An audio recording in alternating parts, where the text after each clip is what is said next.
Hello guys, आज के इस लेक्चर में हम लोग डिस्कस करने वाले हैं डिटेल्स में कंट्रोलिंग ऑफ प्रोजेक्ट क्या होता है। लास्ट लेक्चर में हमने डिस्कस कर दिया था बहुत सारे टॉपिक्स के बारे में, जिसमें एक टॉपिक ये भी था प्रोजेक्ट मैनेजमेंट का जो फेज होता है वो 3 फेज होता है। एक प्लानिंग होता है, शेड्यूलिंग होता है एंड कंट्रोलिंग होता है। तो अलग अलग भी हमने डिस्कस कर दिया। कंट्रोलिंग के बारे में भी थोड़ा सा डिस्कस कर दिया था, लेकिन पर्टिकुलर डिस्कस करने का मोटिव यही है कि आपको अच्छे से समझ में आ जाना चाहिए। और मैं गारंटी देता हूँ कि आप मेरी बातों को ध्यान से सिर्फ सुनेंगे ना, तो आपका एग्जामिनेशन में ना आप सुन करके सिर्फ याद रहेगा आपको, तो आप लिख देंगे। वो सब्जेक्टिव एग्ज़ाम हो या objective exam point of view से देखें, या सेमेस्टर एग्ज़ाम, कहीं भी किसी भी एग्जामिनेशन की बात करें तो आप आसानी से हमारी बातों को सुन करके एग्ज़ाम में लिख सकते हैं। लेकिन मोटिव ये है कि आपको समझना पड़ेगा, आप ध्यान से सुनना पड़ेगा, और आपको एंड तक। लैंग्वेज सब कोई समझ में आ जाता है और सब कोई समझ लेता है, हर कोई बता देता है, जितने भी यूट्यूबर्स टीचर लोग होते हैं। लेकिन अगर वो आपको समझा दिए ना, तो आपको कभी मतलब भूलने वाला बीमारी नहीं होगा। आप कभी भी दिक्कत में प्रिपरेशन नहीं करेंगे, आपको हमेशा ये चीज़ें याद हो जाएगा माइंड में, कभी नहीं भूलेंगे। तो चलिए स्टार्ट करते हैं कि कंट्रोलिंग ऑफ प्रोजेक्ट क्या होता है।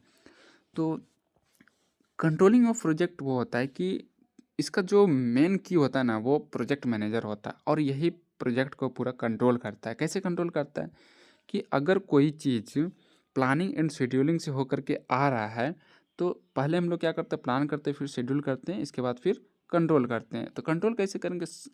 तो सबसे पहले हम लोग क्या करते हैं कि मटेरियल प्रोवाइड कर दिए, तो कंट्रोलिंग क्या है, जब वर्क एग्जीक्यूट करना स्टार्ट करते तब हमारा कंट्रोलिंग सिस्टम होता है। लेकिन प्लानिंग एंड शेड्यूलिंग क्या है, वर्क एग्जीक्यूट करने से पहले होता है प्लानिंग एंड कंट्रोलिंग।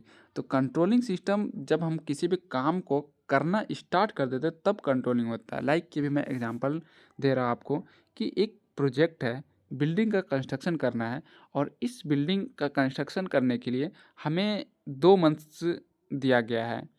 और या फिर हमारा खुद पर्सनली अगर हम कंस्ट्रक्ट कर रहे हैं, तो हमें 2 मंथ्स में यहाँ पर क्या करना है, एक मार्केट टाइप का ओपन करना है, तो बिल्डिंग बना करके। तो हम 2 मंथ्स दे दिए कि 2 मंथ्स में तुमको बिल्डिंग कंस्ट्रक्ट करके हैंड ओवर कर देना है।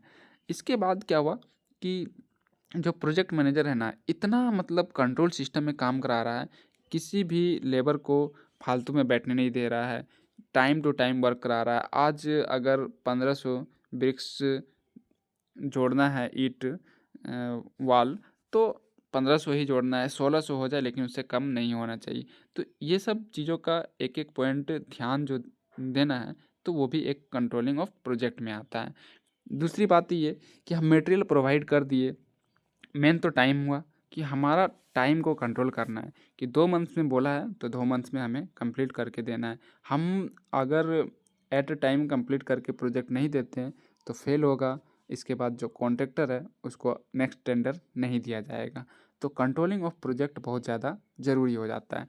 तो एक तो टाइम का हो गया, दूसरा ये है कि हम मेसन को और वर्क जो कर रहा है वर्कर लोग को हम मटेरियल दे दिए, तो उसमें से कुछ क्या होते हैं, एक स्किल्ड लेबर होते हैं, एक सेमी स्किल्ड होते हैं, एक अनस्किल्ड होते हैं। तो स्किल्ड लेबर को ना बताने की ज़रूरत नहीं होती है कि आपको मटेरियल किस रेशियो में डालना है, उसको एक बार बता दीजिए, हो गया।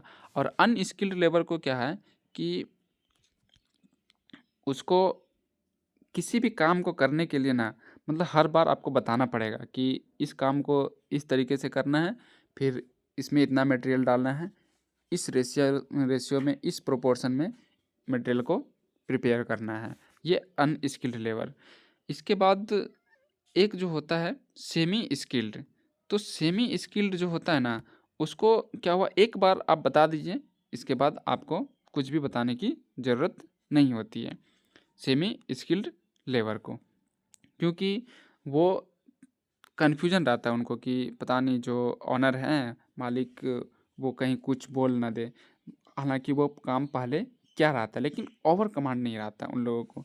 तो मटेरियल का जो कंट्रोल सिस्टम है ना, तो इसी तरीके से क्या आता है कि हम बोले कि 1 बैग सीमेंट का कंक्रीट बनाना है और वो क्या क्या 1 बैग के प्रोपोर्शन में ही मिलाना है, लेकिन वो क्या क्या 1 बैग कर दिया और इसके बाद थोड़ा सा एक बकेट और डाल दिया। तो ये सब क्या है, इसको कंट्रोल करना है। ये कब कंट्रोल होता है, मटेरियल का क्वालिटी, मटेरियल का जो अमाउंट रहता है, रेशियो रहता है, प्रोपोर्शन रहता है। तो ये सब जब वर्क का एग्जीक्यूशन स्टार्ट हो जाता है तब कंट्रोल सिस्टम ऑफ प्रोजेक्ट जो है वो स्टार्ट होता है। वर्क का जब एग्जीक्यूशन स्टार्ट हो जाएगा तभी आप कंट्रोलिंग सिस्टम को यूज कर सकते हैं। अदरवाइज इससे पहले जो भी होता है प्रोजेक्ट मैनेजमेंट में वो प्लानिंग एंड शेड्यूलिंग होता है। तो चलिए अब पॉइंट वाइज देख लेते हैं कि कंट्रोलिंग ऑफ प्रोजेक्ट क्या होता है। It involves the execution of planning and scheduling. तो ये क्या करता है, प्लानिंग एंड शेड्यूलिंग को इन्वॉल्व करता है। कैसे प्लान करेंगे, शेड्यूल करेंगे तभी ना हम वर्क जो करेंगे। तो प्लानिंग एंड शेड्यूलिंग जो काम जिस टाइम पे करना है, जिस टाइप का करना है वो करते हैं, लेकिन कंट्रोल सिस्टम में करते हैं। कंट्रोल सिस्टम में क्या, टाइम टू टाइम करना है, जितना मटेरियल यूज करना है वो करना है, जैसे मटेरियल है उस टाइप से यूज करना है, क्वालिटी ख़राब नहीं करना है। तो ये हमारा क्या हो गया, कंट्रोल सिस्टम हो गया।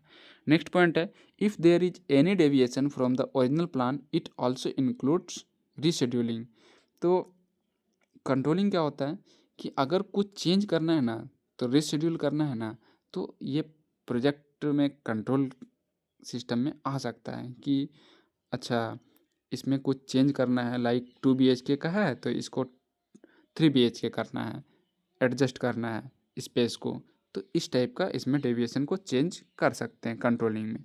नेक्स्ट पॉइंट है, it consist of reviewing the difference between the schedule and actual performance of the project has begin.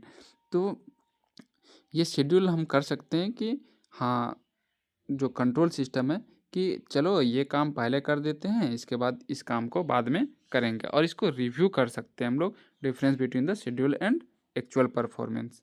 तो जो शेड्यूल होता है ना और एक्चुअल परफॉर्मेंस, उसमें डिफरेंस आ सकता है। क्यों, क्योंकि हमें 10 दिन का टाइम दिया गया वर्क को एग्जीक्यूट करने का और हम 8 दिन में कर दिए, तो हमारा डिफरेंस हुआ ना। या फिर 10 दिन में करने का दिया, 11 दिन लग गया। तो ये सब चीज़ों को कंट्रोल किया जाता है। तो यही हमारा हुआ कंट्रोलिंग ऑफ प्रोजेक्ट। उम्मीद है आपको समझ में आ गया होगा। नेक्स्ट लेक्चर में न्यू टॉपिक के साथ मिलते हैं, तब तक के लिए बाय।